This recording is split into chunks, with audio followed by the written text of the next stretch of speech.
السلام علیکم ورحمۃ اللہ وبرکاتہ۔ اللہ تبارک و تعالیٰ نے انسان کو جب پیدا کیا تو اس کے لیے فرمانبرداری اور نافرمانی دونوں کا راستہ آسان کرتے ہوئے جنت اور جہنم کا راستہ دکھا دیا، اور اس بات کی وضاحت بھی کر دی کہ میری فرمانبرداری کرو گے تو جنت ملے گی، اور میری نافرمانی کی صورت میں جہنم کا سامنا کرنا پڑے گا۔ جہنم سے بچنے اور جنت کے حصول کے لیے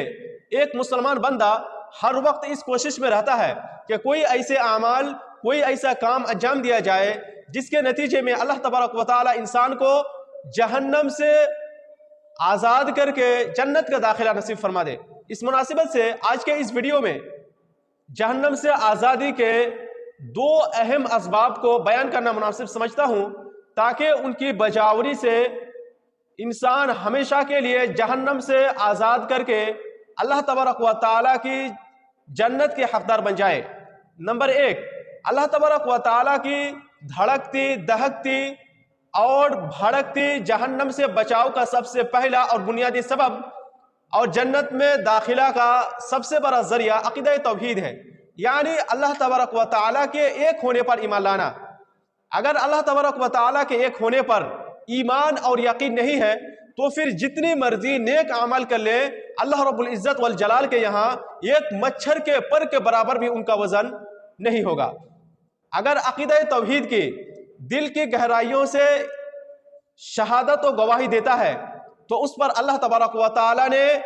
جہنم کی آگ حرام قرار دے دیا ہے۔ عمر بن خطاب رضی اللہ عنہ فرماتے ہیں کہ اللہ کے رسول صلی اللہ علیہ وسلم نے فرمایا، انی لأعلم کلمۃ لا یقولها عبد حقا من قلبہ، میں ایک ایسا کلمہ جانتا ہوں جسے کوئی بندہ سچے دل سے پڑھ لے فیموت علی ذلک، پھر اسی پر اس کی موت ہو جائے، الا حرمہ اللہ علی النار، تو اللہ تبارک و تعالی اس شخص پر جہنم کی آگ کو حرام کر دیتا ہے۔ اور وہ کلمہ کیا ہے؟ لا الہ الا اللہ محمد الرسول اللہ۔ جہنم سے محفوظ رہنے اور جہنم سے بچاؤ کا دوسرا سبب اخلاص ہے۔ اخلاص کہتے ہیں اپنی ہر عبادت کو خالصتاً اللہ تبارک و تعالیٰ کی رضا و خوشنودی کے لیے سر انجام دینا، اور ریاکاری و دکھلاوے سے بچنا۔ رسول اکرم صلی اللہ علیہ وسلم کے ارشاد گرامی ہے، ان اللہ حرم علی النار من قال لا الہ الا اللہ، اللہ تبارک و تعالیٰ اس شخص پر جہنم کی آگ کو حرام کر دیتا ہے جس نے کلمہ لا الہ الا اللہ کا اقرار کر لیا ہو،